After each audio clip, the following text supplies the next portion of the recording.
नमस्कार, आप देख रहे हैं टाइम्स न्यूज और मैं हूं आपके साथ छवि। आइए नजर डालते हैं कुछ खास खबरों पर। हैदर से हरिनारायण बने व्यक्ति की मुसीबतें कम होने का नाम ही नहीं ले रही हैं। जहां पिछले दिनों उनके घर पर कुछ लोगों ने हमला किया, वहीं पुलिस ने हमलावरों को तो गिरफ्तार कर लिया, लेकिन पुलिस ने इस पूरे मामले में कई तरह के सवाल खड़े कर दिए हैं। उन तमाम तरह के सवालों को लेकर वो अनशन पर बैठ गया और पुलिस की कार्यप्रणाली पर भी कई तरह के सवाल खड़े कर दिए। वहीं पूरा मामला इंदौर के खजराना थाना क्षेत्र का है। खजराना थाना क्षेत्र में रहने वाले हैदर ने पिछले दिनों धर्म परिवर्तन कर हैदर से हरिनारायण बन गए, लेकिन उसके बाद उनकी परेशानियां बढ़ती नजर आ रही हैं। जहां पिछले दिनों उनके घर पर हमला हुआ, उन्होंने खजराना पुलिस को पूरे मामले की शिकायत की।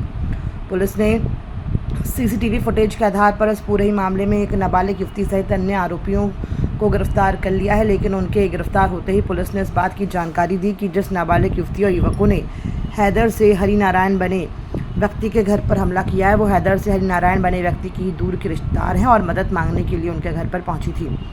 जैसे ही पुलिस ने इस बात का खुलासा किया, हैदर से हरिनारायण बने व्यक्ति ने पुलिस की कार्यप्रणाली पर भी कई तरह के सवाल खड़े कर दिए हैं और हैदर से हरिनारायण बने व्यक्ति ने पुलिस की कार्यप्रणाली पर सवाल खड़े करते हुए इंदौर के पलासिया चौराहे पर आमरण अनशन शुरू कर दिया है। और इस दौरान उनके साथ वो भी लोग भी अनशन पर बैठे हैं जिन्होंने पिछले दिनों धर्म परिवर्तन कर हिंदू धर्म अपनाया था। फिलहाल इस दौरान हैदर से हरिनारायण बने व्यक्ति का कहना है कि उनके घर पर हमला हुआ और कुछ लोगों से उन्हें जान का खतरा है, लेकिन पुलिस उन लोगों के खिलाफ सख्त कार्रवाई नहीं करते हुए अलग अलग तरह की जानकारी देकर पूरे विषय को भटका रही है। तो वहीं इस पूरे मामले को लेकर उन्होंने चेतावनी दी है कि यदि आने वाले दिनों में उनकी सुरक्षा को लेकर और उनके हमलावरों पर कड़ी कार्रवाई नहीं की गई तो वो इसी तरह से अनशन पर बैठे रहेंगे।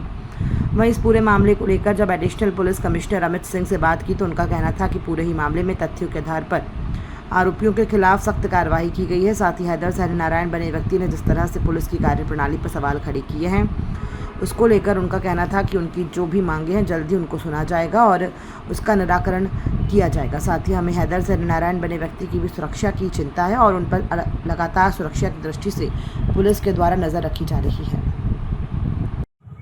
यस गोलू भैया, ये किस कारण आज धरने पर बैठे हैं?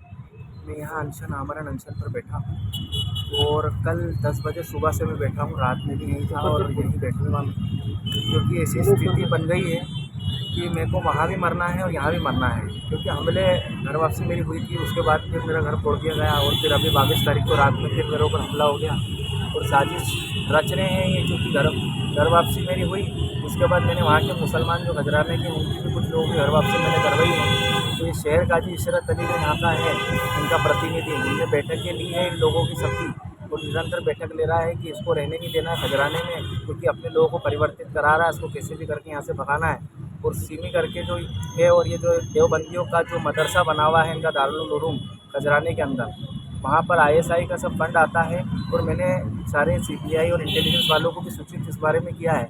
वो वहाँ पर ये लोगों का जो आता है वहाँ पर भी बैठक है। इन्होंने हर मस्जिद में मेरे लिए ऐलान जा रहा है, वहाँ पर हर मस्जिद में वो लोग बोल रहे हैं कि इससे दूर रहो, क्योंकि अपने लोगों को परिवर्तित कर रहा है, उसको यहाँ से कैसे भी करके भगाना है। तो वहाँ क्योंकि जो नशे लिप्त वाले लोग हैं और अपराधी प्रवृत्ति के लोग और ड्रग पेडलर बहुत ज़्यादा है वहाँ पर, तो उनका फ़ायदा उठा के अपराध करने से वो डरते नहीं हैं, उनको लालच देकर और वो हत्या करने की साजिश कर रहे हैं। और पुलिस 20 मिनट बाद आती है, जब पुलिस को पता है कि मेरा संवेदनशील मामला है, तो 20 मिनट मेरे ऊपर जो गुजरा है तो मेरे हाथ पैर ठंडे हो गए, मैं फ़ोन तक नहीं लगा पा रहा था। मैंने सभी को फ़ोन लगाया अंदर से, लेकिन ऐसी स्थिति मेरी 3.5 वर्ष की बेटी ये जो मेरी है, इसको मैं क्या जवाब दूँ?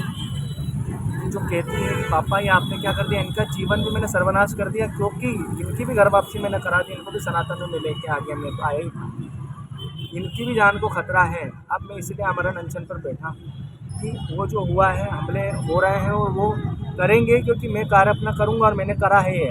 और मैं मोदी जी के नेतृत्व को देखकर और जिस प्रकार से उस नेतृत्व में उन्होंने देश को चलाया है, वो भगवाधारी सनातनी व्यक्ति, उनको देखकर हम उनसे प्रेरित होकर सनातन में आए थे। मैं चाहता हूँ यहाँ के प्रभारी मंत्री और बड़े उच्च स्तर के जो लोग हैं वो मुझसे मिलें और वो मेरी बात सुने, तो मैं थोड़ा सा मन को तसल्ली हो। अभी मैं भयभीत हूँ कि मैं घर में वहाँ पर जा नहीं सकता हूँ, क्योंकि मेरे अंदर भय पैदा हो गया है कि ऐसा तांडव जो मच रहा था वहाँ पर, और हम अंदर थे और 20 मिनट बाद जब पुलिस आ रही है तो हम 20 मिनट, हम तो 10-5 मिनट अगर लेट हो जाती वो सायरन सुन के भाग गए। तो अगर वो लेट हो जाती और पुलिस मासूम कहानी बना रही है, तो परावर्तन मासूम कहानी नहीं है। परावर्तन 34 वर्ष मैंने जीवन में अपने जिस धर्म को अपनाया और 34 वर्ष बाद उस धर्म को मैंने त्यागा है, तो एक दिन कोई अपने भोजन को परिवर्तित करके बता दे तो मैं समझ जाऊंगा कि परावर्तन मजाक है। परावर्तन मजाक नहीं है। ये परावर्तन करने से हमारे खानदान रिश्तेदार सब हमसे दूर हो गए, सबने हमको बाइकआउट कर दिया। मेरे घर से भी, मेरी धर्मपत्नी घर से हम अकेले हो गए। अब हमको बिल्कुल ख़त्म कर दिया, न्यूट्रलाइज कर दिया। हम रोड पे आ गए, ना हमारा कोई आगे है ना पीछे है। टाइम न्यूज़ देखिए अब आपके मोबाइल